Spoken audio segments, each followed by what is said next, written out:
Hello, everyone. Welcome to this. I'm going to call them Wellcasts. It's sort of a podcast. It's sort of about wellness. I'm Howard Jacobson. I'm the Chief of Behavioral Science, the Chief Habit Nerd at WellStart Health, and I am the co-author of Sick to Fit, host of the Plant Yourself podcast. And these talks are all about helping you get healthy, reverse chronic disease, get to a fighting weight, and feel better. Feel better physically, emotionally. Honestly, one of the biggest ways that people in the WellStart program start gushing about how they're feeling and gushing about how much they value the program is when they feel like they, for the first time in their lives, have some control over what they do. When they feel like they can set an intention and feel confident that they can maintain that intention.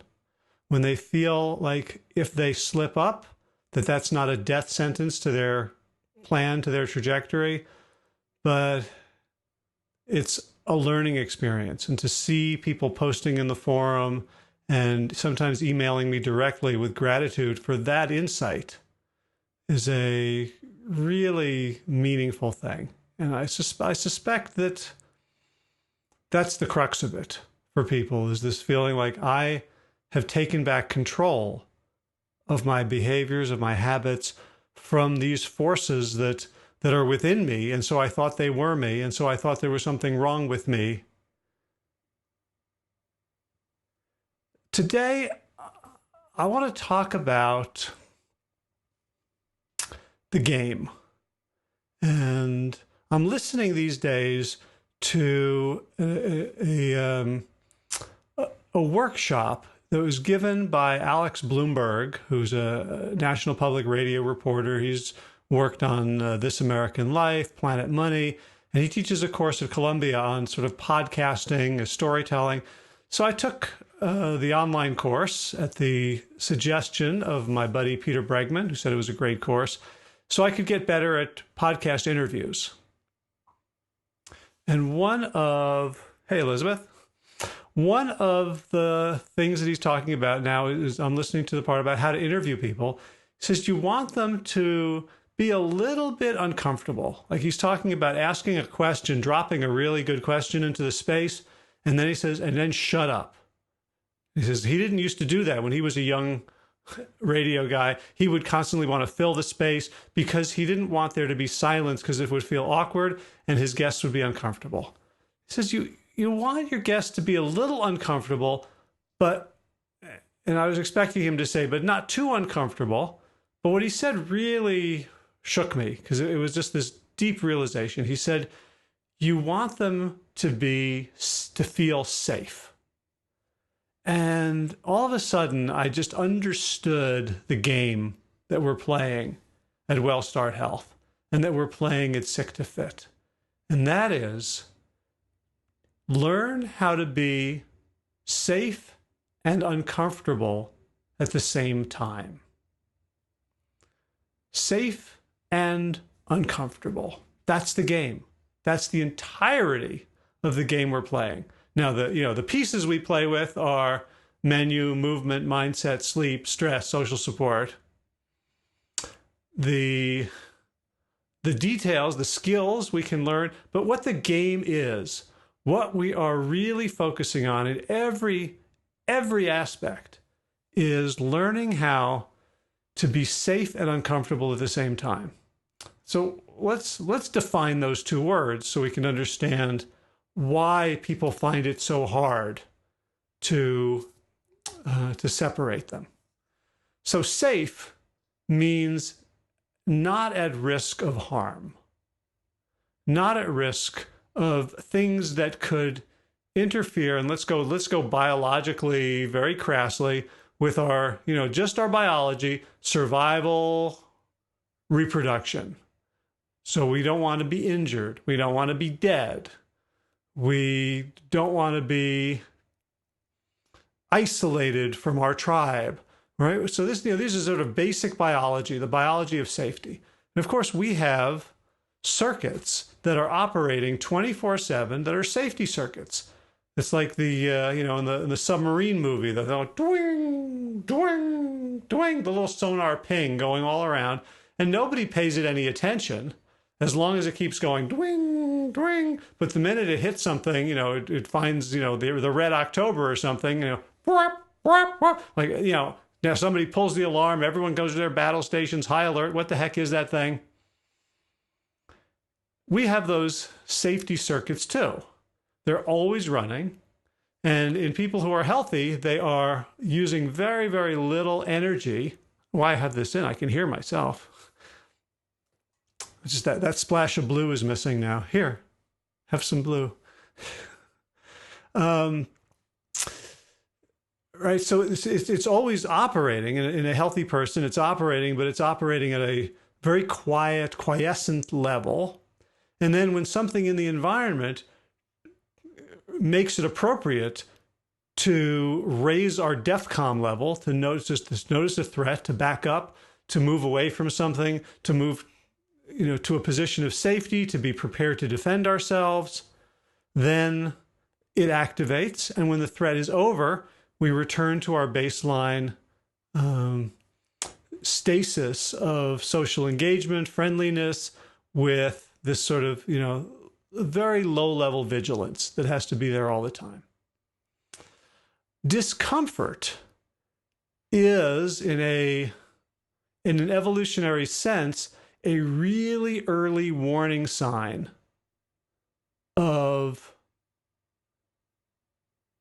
the potential for lack of safety, for unsafitude. Wow, so lots of people are here and posting stuff. This is cool. If you could, if you're here, I'd love to. I can't see who you are because I'm on this platform thing. If you want to just say hello, or if you have any questions, you can type those in. So discomfort. If you think about what things make us uncomfortable, can I sing a song? I sure can, but I will not now because I would like you to feel safe here and comfortable. So discomfort. Let's take the basic discomfort, which is what's more uncomfortable, being full or being a little hungry, or being a little bit full, a little bit hungry. What feels more uncomfortable? I think most people would say being hungry feels more uncomfortable than being full, even though if you think about it, if you really overeat, you can be like stuffed and bloated, but psychologically, it feels worse to be a little bit hungry, a little peckish for most people, than to be overfull. And this is because if we tie it back, so remember, it's the early warning sign for lack of safety. If I'm a little peckish, and think from the perspective of evolution, a creature that gets hungry and doesn't feel motivated to solve that is more likely to die of starvation than a creature that the minute they feel a little bit hungry is like, next meal, where's my next meal? Where do I go for my next meal? Where do I look? Right? Just in terms of rolling the dice, playing the odds, being super vigilant the minute you feel some discomfort and moving towards the thing that's going to make you comfortable is an early bet on the side of survival. Right? If we're a little bit uncomfortable being hungry, then we're not going to get less likely to get to the point of starvation by accident. Let's take another situation in which we can be uncomfortable. We can be a little chilly. I never liked being cold. I used to not go in swimming pools just because the water was cold. Never really learned how to swim very well. I'm still working on like the and it's not because I'm uncoordinated, it's because I never did it because I didn't like cold. So that was a great source of discomfort for me. Now, why would chilly or cold lead to an approach of unsafety? Because we could freeze to death. Because if we're out and we're a little chilly and we don't pay attention to that warning sign when we're uncomfortable, then what could happen? We could be out all night. The temperature could drop to 0. We could lose all our body heat and we could drop dead. So again, being uncomfortable and moving immediately towards comfort was a very good evolutionary strategy back in the day. The trouble is that these days, we don't get to be uncomfortable very often. We don't have to be uncomfortable very often. Back in the day when this was a really good programming, you couldn't help being cold, tired, hungry, itchy, wet, right? All of these discomforts were part of life, and we dealt with them on a regular basis, and we responded to them by moving towards comfort. Then we created for ourselves an environment in which comfort is the primary driver. Look, walls. I've got see my little unit there. Keeps this room at 82 degrees Fahrenheit, which I know is not 72, but I'm trying to save a little bit of electricity here. Ceiling protects me from the rain. When it's itchy out and there's bugs outside, I can spray something, or I can go put on long socks and long pants and tuck the socks into the pants. I no longer have to be uncomfortable if I don't choose it. And so, in our current environment, we still have these impulses against discomfort, but we don't understand that discomfort can be okay. And especially in this world, if I'm a little bit cold, if I'm a little bit hungry, most of us who are watching this and are not in danger of starvation. And there are certainly people around the world who are, and there's certainly people for whom food insecurity is a real issue. And I'm guessing most people who are watching this can get food, and they can get it on a regular basis. And so this discomfort of being a little bit hungry is no longer a threat to safety. The discomfort of going out for a run in the cold is no longer really a threat to safety. We've decoupled discomfort from safety in our modern world, but in our minds, it's still tightly meshed. So why do I say the whole game is being uncomfortable while remaining safe? Because whatever you want to do, whatever habit you want to change, is going to involve discomfort. There's the discomfort around changing the habit itself. The discomfort of, now I've got to learn something new. I'm really good at my habit. I'm really good at eating junk food, smoking, staying up late and watching late night TV and not getting to bed on time, whatever it is. Whatever we practice and turn into a habit, we get good at. We're A students at our habits. So now I got to feel like a C or a D student, or sometimes an F student, bumbling and trying to do this new habit. That's uncomfortable. Lack of competence is uncomfortable. So that's one level of discomfort. Another level of discomfort is most of the time, the bad habits that we have, we are doing to avoid what we're feeling inside. The feelings, the emotions, the sensations. So why do people overeat when they know better? Largely because they're eating a distraction or numbing out some feeling they don't want to feel. Food is a high. Junk food, high sugar, high fat, high salt food, high caloric density food is a high. And so we eat that and we get high, and that overpowers the lower sensations, the lower feelings that we don't want to feel, those uncomfortable feelings of game, guilt, shame, boredom, anxiety, sadness,